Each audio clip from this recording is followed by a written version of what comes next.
Welcome, everybody. My name is Tim Albright. I'm the moderator and host of AVNation, online media platform. This is our 4th year doing this, so thanks for keeping coming back. I'm going to introduce our panel today. We're going to talk about IoT and cloud computing and how it is impacting not only just the residential, but also now the commercial space. So to my right here, his name is Paul Williams. He's from Control 4. How are you, sir? All right, great. How are you, Tim? Doing well. Make sure I get all these right. Martin Barbour is from QSC. That's right. Also with us is Donald DeWitt from Cisco. Yep. Mr. Dan Jackson from Crestron. Howdy. The ever so popular Simon Dudley from Logitech. Well, hello. I'm pleased you found that amusing, Tim. I've known Simon a very long time. So, also with us, what did you knock over now? Nothing. Also with us is Victor Nemirovsky from Kramer. And next to him is Paul Krizan from HARMAN by Samsung. Howdy. And last but not least, Mr. Dave Pedigo from CEDIA. Aloha. And thank you for having us, sir. This CEDIA is half owner of Integrated Systems Europe, so thank you. No, thank you all for being here.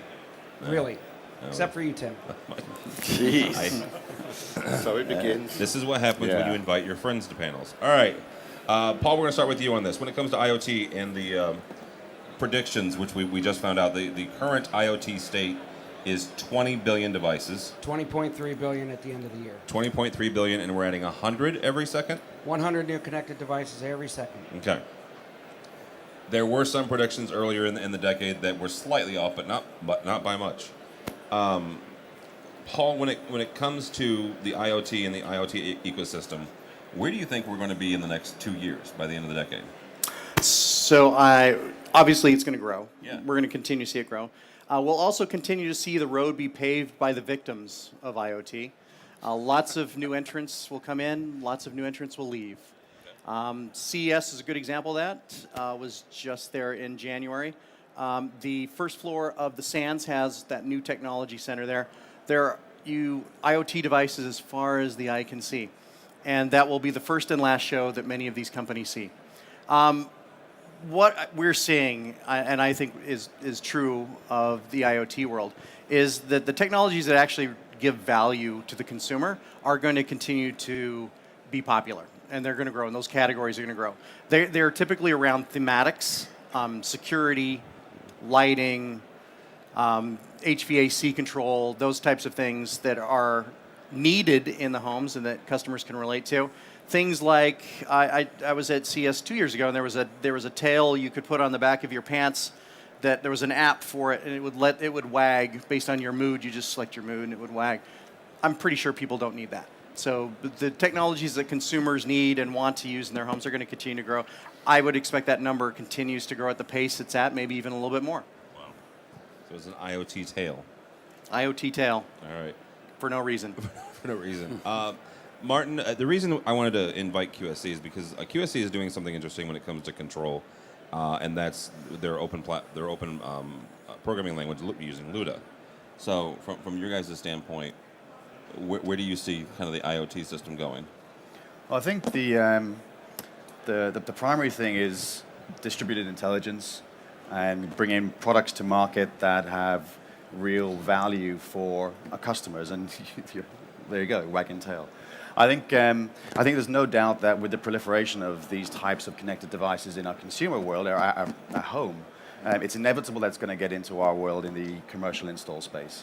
I think the challenge is understanding what's valuable, what's useful to the customer, and what can we do in terms of improving the pieces that we know are important now already: security, ease of deployment, etc. So we're working really hard to embrace modern languages, modern technology. You mentioned already our programming environment. And I think while our industry continues to move towards a more modern IT framework, I think that sets us up well to have more legitimate connected devices on our networks and our systems. But I think the key piece is not having it connected just for the sake of being connected. I think we need to identify where the value is before we start going down that path too far. Donald? Yeah, The network runs on Cisco, so absolutely. Now, where we see a big transition is going to take place is until now, IoT is more, I have something connected and I have an app and I'm going to interact with them. Okay, and it's a little bit device to human. The big evolution is going to take place when it's going to be really machine to machine, when there is something triggered and an action is going to take out of this. So it's not only going to come to me, something, there's an intrusion in my house, now I get an alarm and I said, that's great, now I see the guy in my kitchen. But no, it has to call the police or it has to do something. There has to be an action. And when we really start to do that second phase of IoT, machine to machine, with processes, then we're really going to talk about the real value of IoT. Yeah. So what was interesting to me was we developed an IoT platform on the residential side probably 4 years ago. And then we developed an IoT platform on the commercial side that we just announced at this show. And if you look at the development, it happened about 3 years apart. But so much had changed in the tools and the capabilities that are available to vendors on the back end. So we did it based on Azure, but AWS is sort of in a similar progression. The two are battling it out, and what they're doing is creating all these building blocks that are making it vastly easier to build IoT solutions. And so I honestly see the progression just increasing, because if you look at what it takes to create an IoT solution in 2018, I mean, there's new stuff every 6 months. And the pace is absolutely mind-blowing. And so the solutions, I think, are going to improve radically, and especially when you look at an IoT application versus like an on-prem type application. When we did our on-prem software, we would do a release every 6 months. And then if you look at by the time the customer deployed it, it was probably another 6 months or another year by the time they got around to updating it. So when you actually went to go put in a new feature, by the time the real customer, the majority of customers got it, it was probably 2 years later. In the IoT world, when it's all web connected, we're doing releases every month. So when you push a new feature, every month, everybody's getting more, and getting it faster. And I think that concept will really change what we're doing, because now all of a sudden things are just, you think it's fast today, wait where we're going to be in 2 years. Simon, you personally in your career, but also Logitech, are kind of in a unique spot, right? You connect with all these other devices. So where do you see the IoT going? Well, so just to confirm, Tim, the first point is you've obviously asked the wrong question. Okay. Just to, the whole premise of this is rubbish. So IoT, the trouble with IoT is it's wagging dog tails, although I would like to know where you get one of those. It's also everything else. It's all the serious stuff that Donald and the team at Cisco do. It's all room control. It's a million things. It reminds me of my mum, really, who believes that everyone is in computers. Because you say to my mum, well, what does that cousin do? Well, he's in computers. What does that mean? Well, he types on a computer occasionally. It doesn't mean anything. So I feel that IoT as a concept has kind of got to the point where it's my mum saying everyone's in computers. It's true, if not very useful. It's funny, because as you say that, I think it was the Gartner, Gartner puts out a thing called the hype cycle, which basically shows that like things come out, they get super hyped, and then everybody realizes it's not delivering on it. And so all the hype dies away. Meanwhile, the real development happens. And then you get to what everybody originally wanted in the hype, and it's some years later. The trough of disillusionment is what they call that. The downward slope is that Pessimism. trough of disillusionment. Right, and I think that right. hype, that is exactly what the hype cycle was the wagging dog tails, and everybody thought that's what IoT was. But meanwhile, Don't knock those. I want one of those. Yeah. Well, two, really. but meanwhile now we're in this. It's become less of a thing, and the real development is really happening now. And I agree. And it's actually back to Donald's point, right? That the gathering information, as an example, right? Not my department, not my division of Logitech, but Logitech has a thing called Circle. Circle's a home security technology, very interesting, actually. It gives you the ability to have an internet, an internet camera in your home. That is in itself not very exciting. But it uses machine vision So it'll tell you when people are at the door. In fact, if you paid a subscription, it'll tell you who is at the door. And that actually makes it useful, because what I'm not going to do is sit there with 3 cameras and watch my house looking for that man in the kitchen for 24 hours a day. I'm going to wait for him to turn up, and I'm going to ring my wife and say, would you like to explain who this man is in my kitchen? And that's useful if I have machine vision. So the ability not just for computers to talk to each other, but to make decisions for you as to what is actually useful. Mm-hmm. So I, for example, have a camera that looks at what my dogs do all day. It's not, they just sleep, basically. They got wagging tails? They just sleep all day. And, you know, occasionally sick, and then the other one licks it up, right? Because they have dignity. That's what all dogs do. So anyway, the point is that I can do that for 30 seconds and go, oh, look, there's the dog licking up sick again. That's nice. I'm pleased I'm away this week. And that's useful, but I'm not going to sit there and watch the dog for 12 hours. So having machines that make this useful, interesting decisions for you as to what you get to see, that is part of what IoT is. And when you get to see it, or when you want to see it. And when you want to see it, I can get on the circle, as an example, I can do a 30 seconds, show me a highlight of the day. And I just get, you know, it's voyeuristic perhaps, but I like to watch my house, just see what's happening. And you think about how that might be used in a commercial sense. So this idea of, well, that's a residential product, we don't need that. But we have customers, I guess we all do, have lots of customers who say, we spend tens, hundreds of thousands of dollars, euros, whatever currency you like, looking after these rooms, and we have no idea if one person turns up to a meeting or 50 do. And so the ability to stick technology like that into meeting rooms and say, actually, you know what? 37 people use this room today, which is a shame because it's only a meeting room for 2, and it was a fire hazard or whatever. Well, yeah, and then you can go back, the integrator can go back, or you guys can go back and say, well, this is your ROI on this particular room. Why don't we look at either adding another room if 37 people did show up, and it's a room for 2. Absolutely. Not us, of course. Our partners do that. Partners, yeah. We're just tools. Yeah. Victor, same question here. Right. So I think it's all about user experience by the end of the day. I think the technology is almost there. There are a couple of key pieces are missing there, and I think the real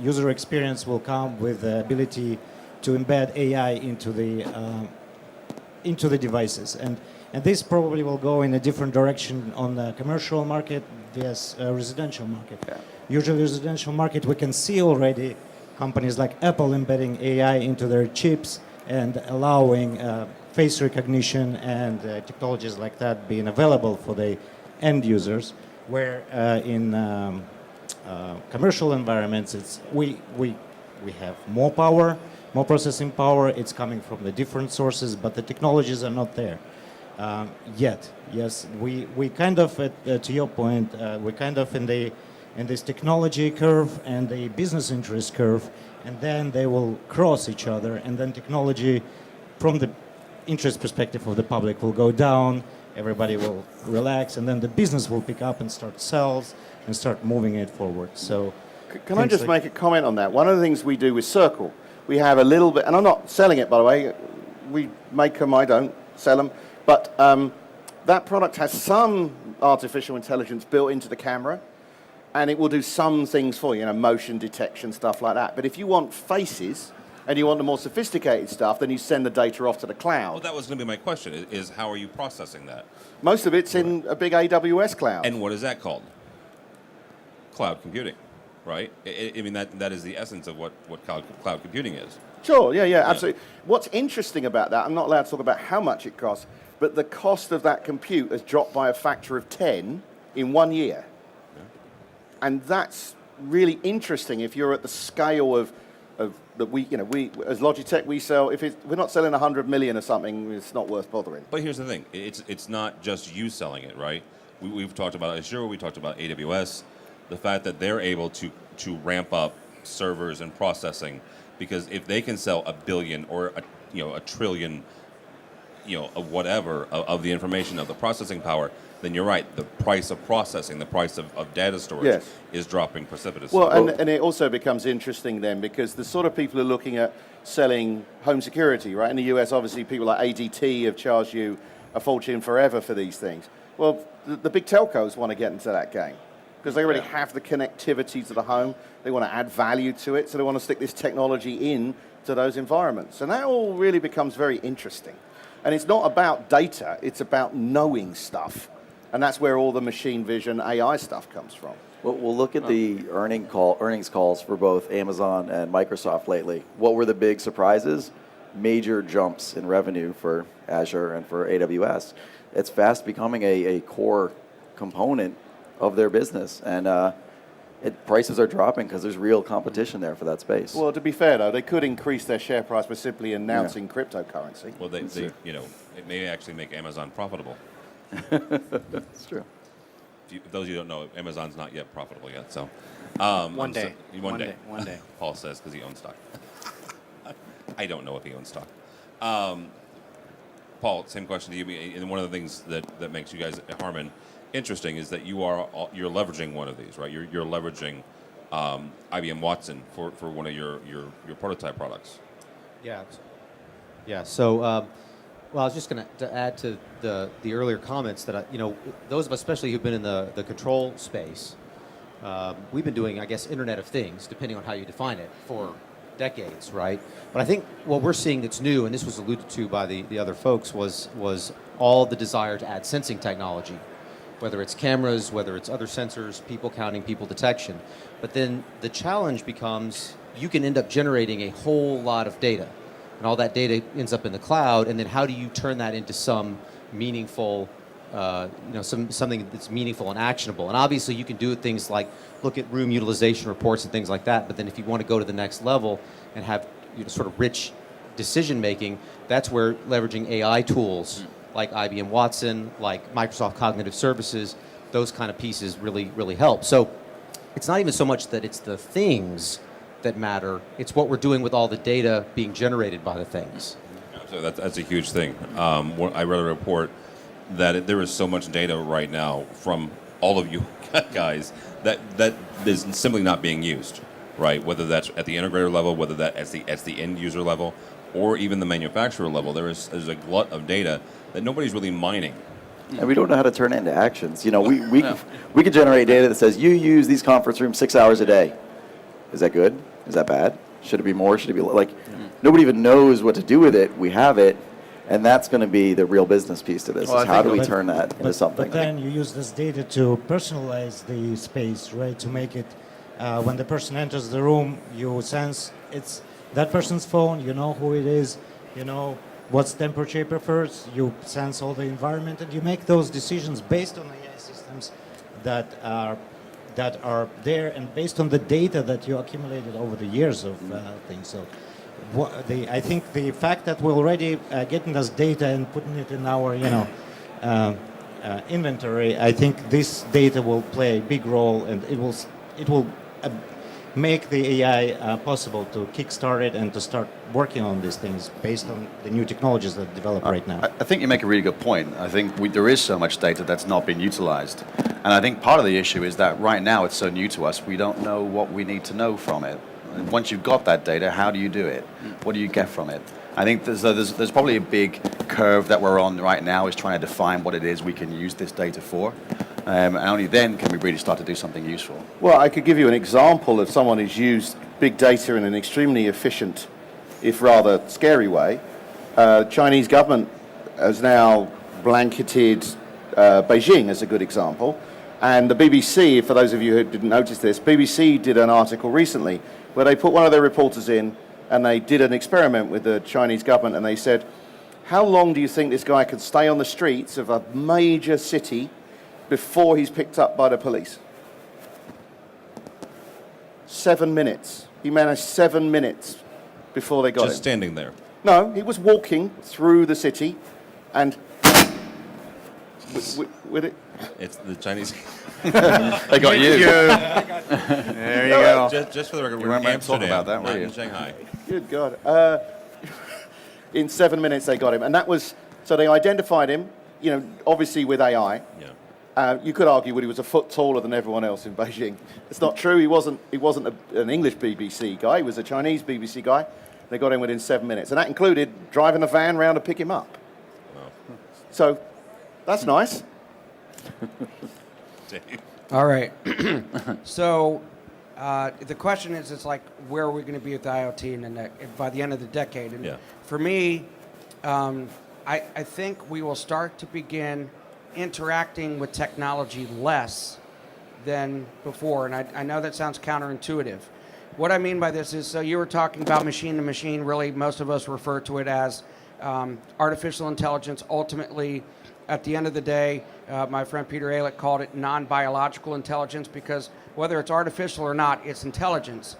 Really, most consumers don't buy technology to interact with the technology. They buy technology for the output of it.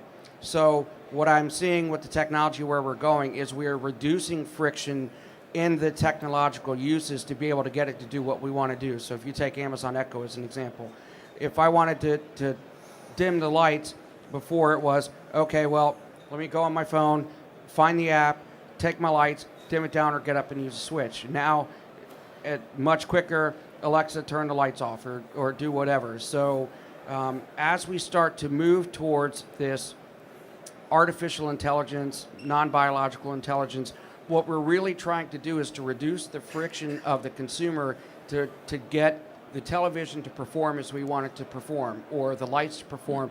And so make it easier. It's my wife, I just want the damn thing to work. And that's where I think AI is going, IoT. And then the other real quick thing is I think we're not looking at a lot of the use cases that are coming out, that IoT products are actually improving the quality of people's lives. I tell this story a lot. My father lives with me. He's very ill. And so I noticed one day that he was just using a flashlight to turn the lights on and off in the middle of the night. And so I got an Amazon Echo, I got Philips Hue bulbs, set it up, and I said, Dad, just say turn the lights on, turn the lights off. And because he's in his upper 70s, his eyes don't dilate as quickly. So turn the lights on to 50% when he get up to go to the bathroom, turn them off when he went. And so after 90 days, I took it away from him to see how it happened. And in 4 hours, he'd bought an Echo because he couldn't live without it. So I think that we're just really on the point of reducing the need to interact with it, but it's also improving people's quality of lives and safety as well. I would say that there's basically four pieces. The way technology works, there's basically four stages. There's it's basically impossible. There's it's really hard, but the users have to work with the technology. Then there's the technology works around the users, and then the technology evaporates. And it just goes into the whole of their workflow or their lifestyle. Leonardo da Vinci, if you're not reading it, you should. Leonardo da Vinci biography by Isaacson, brilliant. And he said, Leonardo da Vinci is quoted as saying, simplicity is the ultimate sophistication. And we're getting to the point where it just evaporates and the users don't. Now, all of us people who are involved in making it work, we need to care about all that. But the users, amazingly, don't care how a Philips bulb works. It doesn't matter to them or how any of those control systems work. They just make it work. But ultimately, I think that as these AIs continue to evolve and we start using them more, and I agree with the panel, we're going to need that in order to collect this data and utilize it. But what we found early on, and I believe it's still true today, is that if an integrator went into a house or into an office space and fully automated it and these things were happening, I walk in, a motion sensor goes off, and 14 things happen, people suddenly started to feel uncomfortable because these things are happening and they didn't ask them to happen. And I think as these AIs evolve, it's going to be more of a suggestion-based system. And I think that's the kind of thing that we've got to figure out, because just because I came into the room and it was 5 p.m. and I turned on the lights and turned on the television doesn't mean I want that to happen every single day. I would totally disagree with you, and let me give you an example of that. So if you 10 years ago you saw a flat panel somewhere that was, a museum or something, and they had a bunch of text on it, and you'd walk up to it and you'd read it and you go, okay, and then you'd either wait for it to change or you go to the next one. And if you're under 10 and you walk up to it now, you start doing this. Because you expect it to be an iPad. You expect it to sweep. Because I think people over a period, sure, Dave's dad is probably not likely to want it to do 17 things. but you get used to it over a period of time that the thing just becomes familiar. I absolutely think there are things that you're okay with automating that are going to be without the customer having input into it. But there are certainly things that happen in your life you're going to want to have control and have it suggest and then accept those changes. Well, a perfect example, my wife, she loves me doing this. I like, when she's in our media room upstairs, we have the Philips Hue lights, and I like to get on my app when I'm away somewhere and change the colour for her in the middle of a TV show. Does she love that? She loves it. I turn the lights off, and she starts sending me messages. My wife would not enjoy that much. She sends me little messages, stop it now, I'm going to divorce you. I'm assuming it's all a laugh.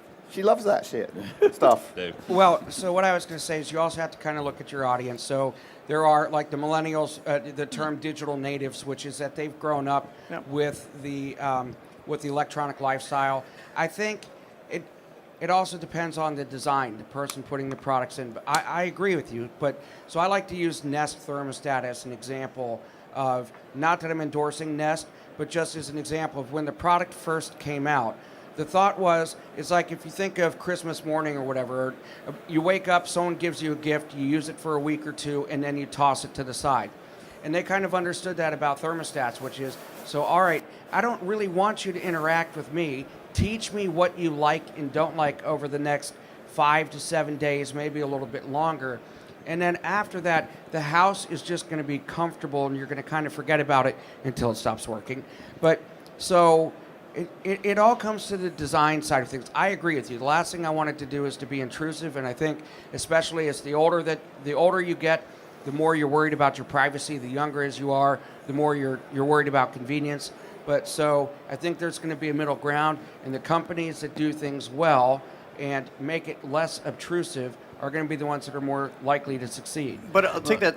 Sorry, I'll take that same Nest thing there. So when it came out, it's supposed to learn what your behavior is and adjust. But most people found it wasn't actually doing what they wanted to do. So if you looked at the vast majority of Nest systems, they disabled all of the learning functionality. And there's several case points in there. One is that you've got this device and you're using it in a place where it may not be the best to sense if somebody's within that space. And so the inputs also matter. And that's also one of the case parts about IoT. You've got to make sure you've got the measurement of the right variables so that your data is accurate and valid. Totally fair. And so you look at like ecobee that came out with multiple sensors. So I look at kind of epochs as evolutionary or revolutionary. So when you look at products, most times they're evolutionary. So a product comes out, they might make it better, or another product comes out that does things a little bit better. So while the concept might be better than the execution, as we see time going on, it's getting better. I wanted to pick up there on a point he made about privacy, and there is when you ask the question about consumer and commercial, there's a big difference in these things. When I bought my smartphone and it works with my face recognition, I didn't care if there was a data protection policy in place and I would sign up or they would have to agree with mine. And that's a point. Now you want to do exactly the same in an enterprise and you would have all these sensors. Man, you go through such a regulation and then they cut every single wing you have to fly about this because you come in the enterprise. And so there is where adoption in IoT in the consumer world is completely different than when you start to do exactly the same in the enterprise, in the commercial, because you have all these regulations and it's going to get worse in May. Europe has their new privacy standards in place. If you want to know all you need to know about privacy in the future, read Dilbert's, I would recommend this to the whole audience, read Dilbert's Book of the Future. Scott Adams said in 1999 that in the future, it won't be a problem with privacy, it'll be a problem with stopping people telling everyone everything about their lives. And he wrote that in 1999, 5 years before Facebook came out? The man's a genius. No kidding. And he realized that actually in the future, there is no privacy. People are they've given up all their privacy just because it's easy. And that comes down to also generational too. Victor, real quick. I think I can see we're talking about each vertical, each product by itself. But coming from the control world, you can see that it's a user experience, and this is glue that makes things work, including the privacy. You know, the systems can work together, and that's a little bit lacking at this point on this market. We have Nest thermostat, we have Alexa. They integrate with each other, but the lights don't talk with my thermostat for some reason, or these decisions are not made based on the integration of those devices and user experience together. And that's, I think, that was missing that on the technological level as well. Some sort of, and we saw from Apple, the HomeKit, some base framework that you can build that integration and work and make all the devices work together and make those decisions based on machine learning and AI to make user experience completely seamless and you know, and make the user stop interacting with the systems when they don't need to, and make the systems make those decisions, smart decisions again, not you know. There's that issue. I mean, one of the things I think we all in technology get obsessed with is like, aren't we clever? And now let's show our users how clever we are by giving them a nice special user interface. They actually want to talk about whatever it is they go to work to talk about, whether it's banking or healthcare or something. I was talking to someone earlier today. They told me they're an expert in healthcare, or they claim to be an expert in healthcare, and they said the average nurse or doctor in a hospital spends 22 minutes a day signing into and out of different systems. It's a simple example, but we do a camera at Logitech called Brio, and Microsoft does Windows Hello, and it's just a simple example of you look at, and of course Apple now does facial recognition. You look into the camera, it unlocks the machine for you. One, that's a lot more secure than a card or typing in your credentials. Two, you save 22 minutes of a doctor's time a day. That's about $8 million at the rate of American doctors. Paul. A week. Yeah, so I was just going to add there was this discussion about the difference between consumer and commercial, and this plays into the privacy, but also the discussion about personalization. You know, at home as a consumer, I build exactly the experience I want to have. So I'm actually quite content with the things that happen in a very automated manner, because my wife and I have agreed that certain lights will turn on at certain times of the day and certain other things will happen totally hands off. We're happy with that. And that's great. We learn it and our kids learn it and all that.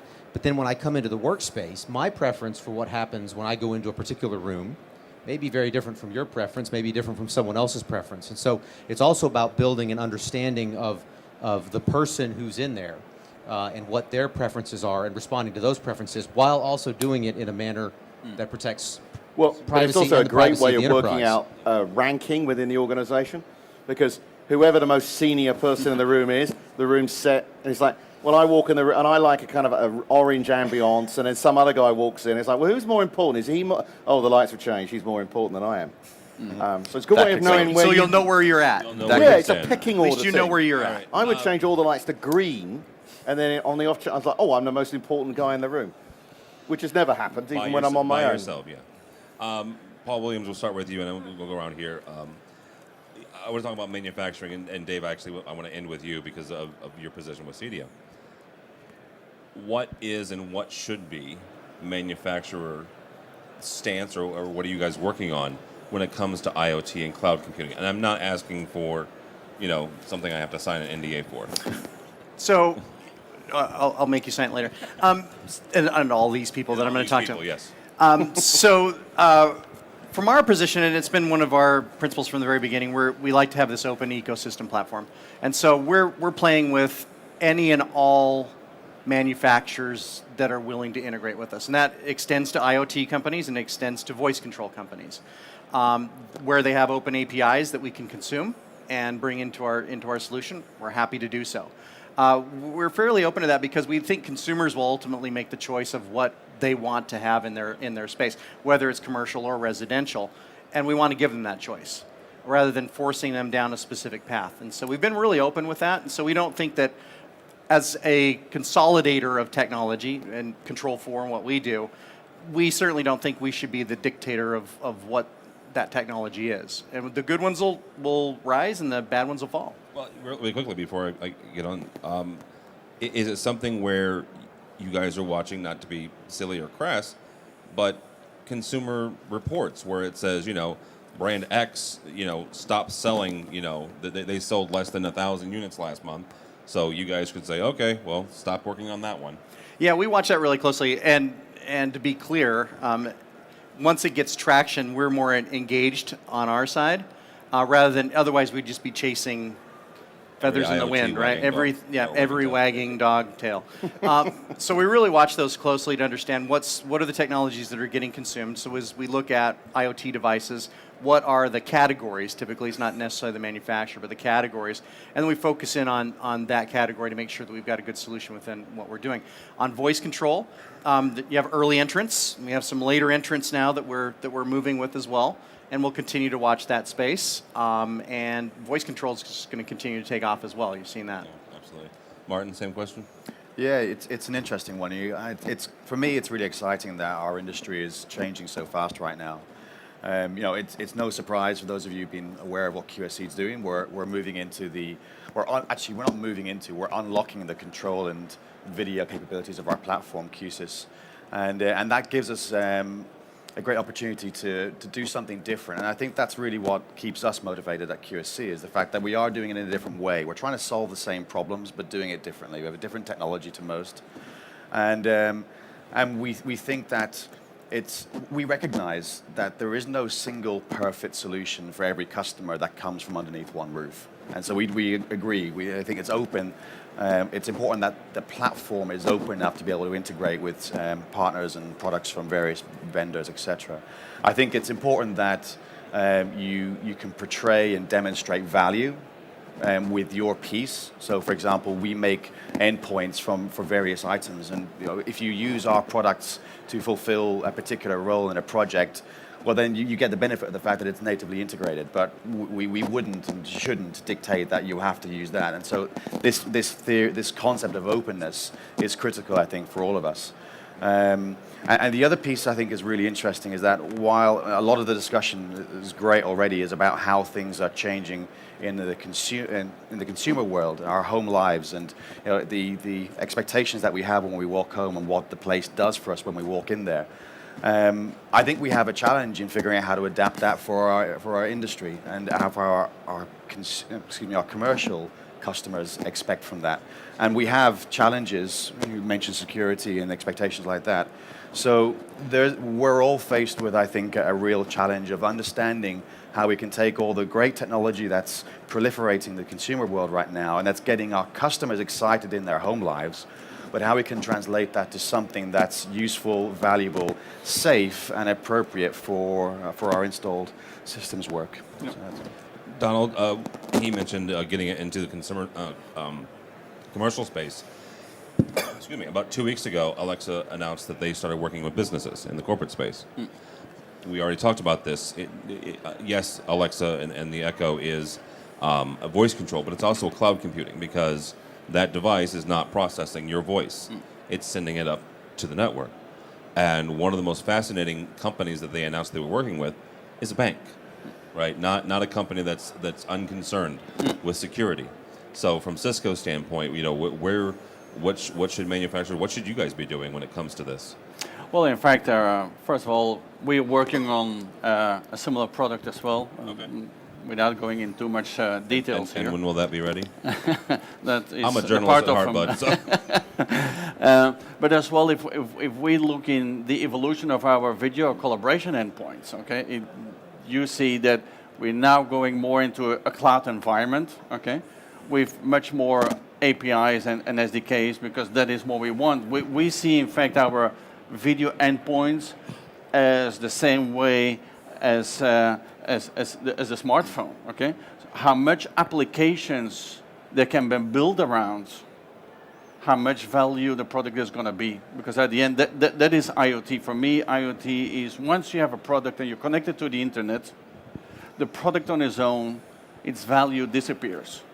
It's a service you're going to start to offer around that makes it interesting, okay? And that is what we're doing now with our products. We build these things, we have that cloud platform, Spark, but we offer free of charge to anyone who wants it, all the APIs here, and say, build around what you want. And that is that evolution where we're going. And we've, in fact, most of our products, that is our trend we're going to. Dan Jackson? So I would think that, almost everything we do is going to be cloud connected going forward. Because if I look around the room, and for any of us here that were to start a new product from scratch today, I don't think any of us would build a product that's on-prem at all. You're going to build it for the cloud. And because the cloud can roll out new features, to my earlier comment, so much more quickly, when a customer's looking at two solutions, they can look at a cloud solution and an on-prem solution, and the cloud solution just has that many more features, they're going to start picking the cloud solution. So these on-prem solutions will slowly fade away as they just can't keep up feature-wise. And so what that means is we're in a world where almost everything is cloud connected. Really quickly about that, because there's going to be some segments that are incredibly concerned about security. Yes. Right? And not only do they not want, but certain laws will prevent them from ever going outside their network. Do you then do, I don't know, private clouds? There's ways of doing it. I mean, even Azure has a, I don't know, not DoD, but a government-specific data center and cloud infrastructure. So, for big organizations, I mean, defense is probably the biggest one, where it's still cloud, but not really. It's private to them, but it's still the infrastructure and the services are still quote unquote cloud. But we've seen even financial institutions who probably wouldn't push anything to the cloud a couple of years ago, all in on the cloud. Now they want to know more, and part of the reason that it's become a little easier, at least what we've seen with our solution, is because it's based on Azure. Well, they're already deploying Azure things with Microsoft, O365, all this other stuff. So if we're also on that Azure platform, that actually answers, the first 5 questions they were about to ask. And so there's a lot higher level of comfort. Now that also means that our security requirements are a whole lot higher than they used to be. And frankly, I think the AV industry for years, for probably a decade, we kind of got away without actually deploying a lot of security because we said, we're going to air gap it, and that's our solution, right? We're just going to air gap it. So while the rest of the world progressed in security, we kind of just hung back, and we're paying that penalty for that catch-up period right now because, even when we've had secure products for a long time, stuff that was JITC certified and all these things, but how many of them were really deployed securely? I don't know. And in the year 2018, you better be selling secure products and deploying them securely. And that's going to be key. Well, and the weakest link in that, my apologies to my integrator friends, are the people putting it in, right? You guys can do everything that you can, but the last person on the job site is the weakest link on that. Well, I think we have a responsibility there as well as manufacturers to assist with that and give them the documentation or the training or guidance of some sort to do that properly. I don't think you're wrong, but I think that we need to take responsibility for a big chunk of that. Well, You're wrong, of course. You're wrong. Because He said that. because always the says weakest that. thing in any organisation is a disgruntled drunk employee. Do they have to be drunk? Well, It actually, helps. To that point, there was, I really wish I remembered the study, but they studied IT professionals and they said, what's your biggest security threat, internal or external? And it was like 98% said internal is their biggest security threat. It's like most shoplifting happens with members of staff. It's like MI6 in the UK. They spend $1 billion on this lovely Bond building type thing, and then all the spies leave their laptops in the pub, which everyone in London knows is where all the spies hang out. So if everyone in London knows, certainly the Russians know. The Russians know. You could just say the They bad just guys. use Facebook to figure That's it out. true. And Twitter. So anyway, to answer the question about IoT that you haven't asked me yet, IoT is going to change. It's a number of things, and our angle on this is consumer, corporate, same thing. Right? iPhone changed the world, whatever that was, 11 years ago now. I remember Apple launched the iPhone. My old CEO went and got one. And he showed it to me in the parking lot. He was like an 8-year-old looking at it, going, "I've got an iPhone." And I said, "You know that we won't be allowed. You're not allowed to use that on the IT network in the office." And he looked at me and went, "Yeah, I know. I'm about to tell the IT director who's putting it on this morning." And within 4 days, everybody had an iPhone in the office, right? And the IT manager was weeping. So, the idea that you're going to have any one answer is not going to happen. Right? This idea that the world is going to move to a single solution. I've been in IT a long time, and every time there's a new industry, people go, oh, well, there's going to be one guy who's going to win it all. Well, when I started, you know who those people were who were going to win it all? It was WordPerfect, it was Compaq, and it was Novell NetWare. Where are they now? So then there's never going to be one winner. The line between corporates and SME and consumers is evaporating, because I've noticed that people who work at corporates are actually consumers.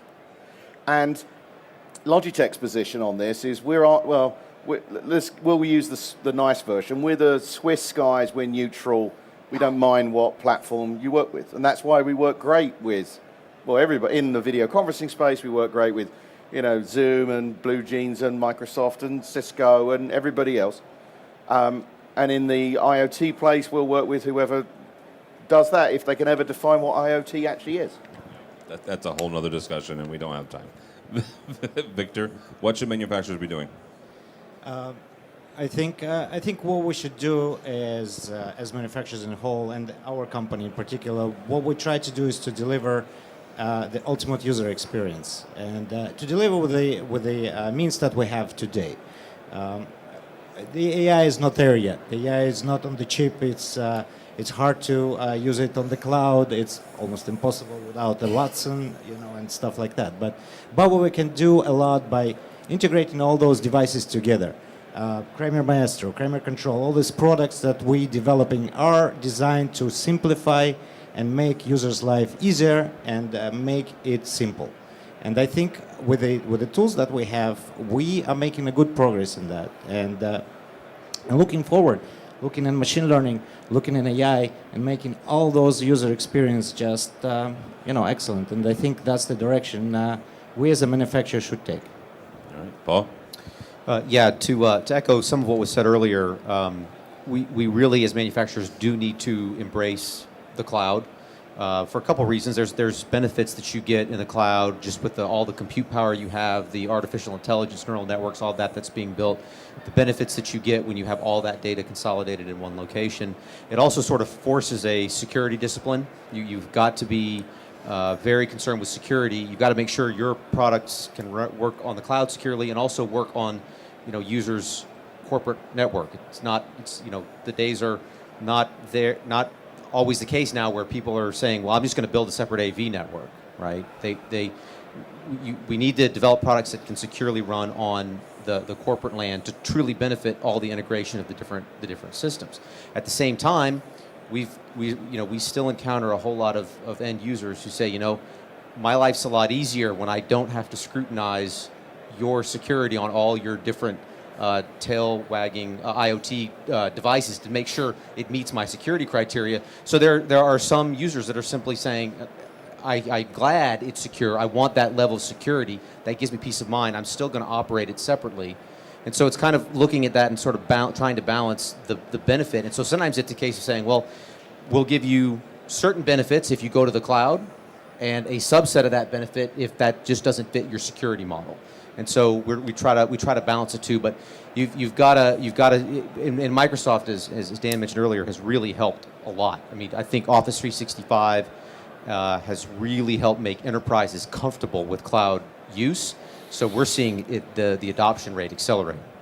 To the security question, I think there's a point that a lot of people miss in that, and that the good guys in the security thing are often just slightly ahead of the bad guys, right? So what was considered secure in 2010 is no longer considered secure. It's why SSL 1.0 and everything that's all deprecated, that's gone. Now it's everything's got to be TLS, and now it's these level of algorithms. Don't let these other level of algorithms. And when something like WannaCry comes out, you better patch your products if they're affected extremely quickly. So it's not just about being secure. It's about having products that you can update as the security situation changes. A lot of these companies, they have Patch Tuesday, and they're not even happy with that by patching things once a week, because when one of these major things comes out, when WannaCry comes out, and it's literally hour by hour running around the globe, how do I lock these things down, understand what's affected? So it's a manufacturer's ability to honestly just keep up and keep going. And I think that also changes what manufacturers do, because we can't do that across 25 different platforms. So it forces us to consolidate a lot of our development to a smaller set of platforms, smaller number of permutations with firmware and security holes, and to be able to keep those things going. So you have patch 2 o'clock. Yeah, Well, and then go ahead. And that's where the cloud comes in, and all terms of all these points that you mentioned. That's what cloud at this point gives us. We can scale quicker. We're more agile. We can deploy updates within hours, and we don't have to worry that some computer out there running off the network is using the old version. And it's all these points are kind of moving us as the manufacturers to go to the cloud and deploy and develop our products based on the cloud. Yeah.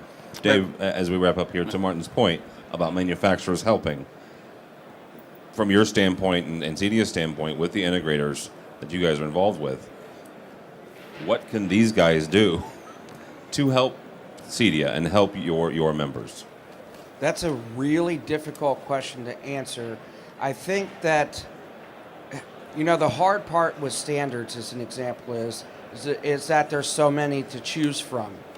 I think that a lot of times my advice when I talk to manufacturers, when they ask, what's advice? My advice is to do less, to do purpose-built design, meaning that design products that meet a specific need and are not connected to the internet for the sake of being connected, and only add new features when you actually have a reason to add those features. The hardest part for our members, I would say, is just them keeping up with everything that comes out. I mean, all of your product cycles, which might have been once every 18 months and now every year, are now quarterly. And so it's always trying to get the new product out instead of trying to refine a product that is a fantastic purpose-built product that really specifically meets a need.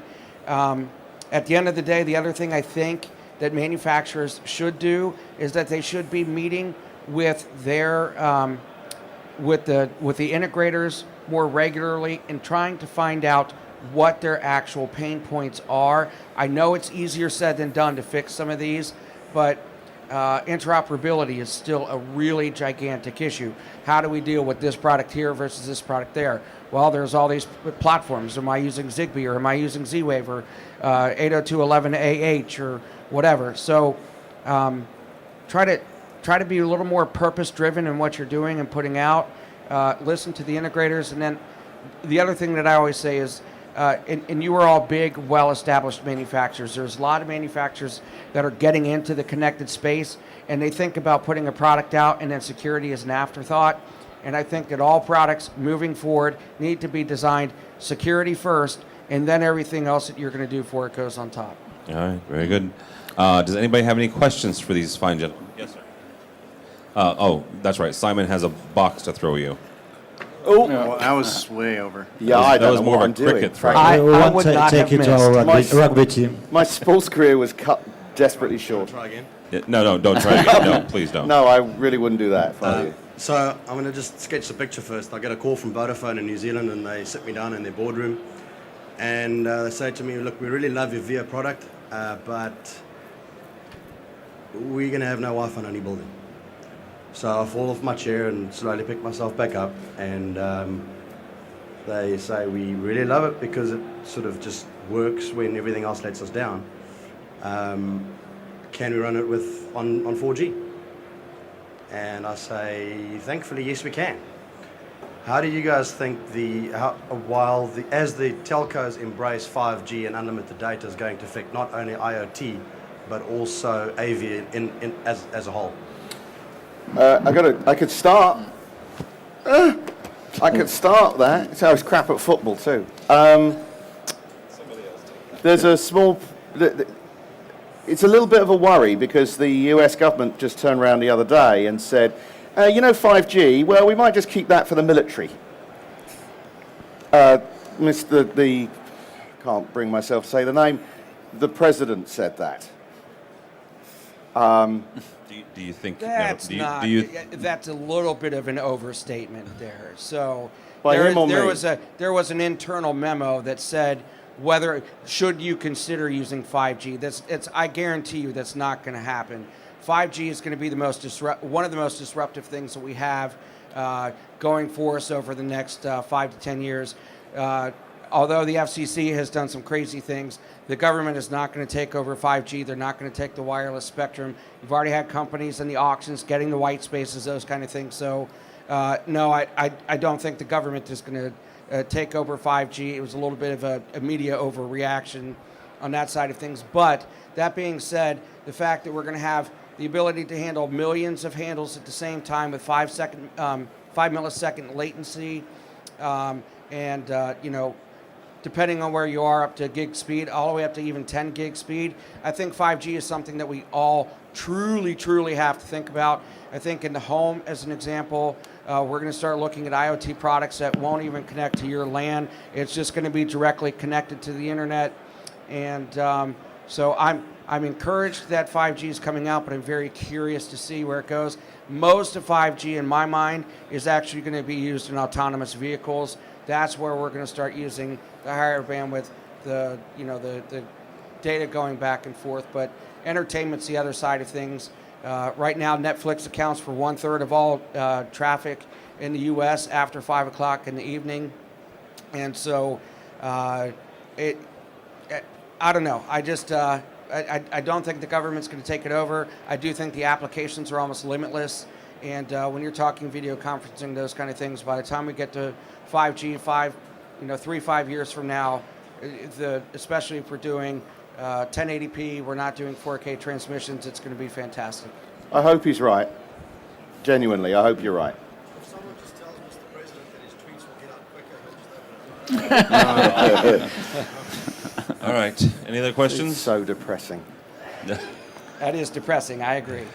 All right, gentlemen, thank you so much. Mr. Dave Pedigo from CEDIA, thank you, sir. Thank you. Paul, thank you, sir. Victor? Thank you.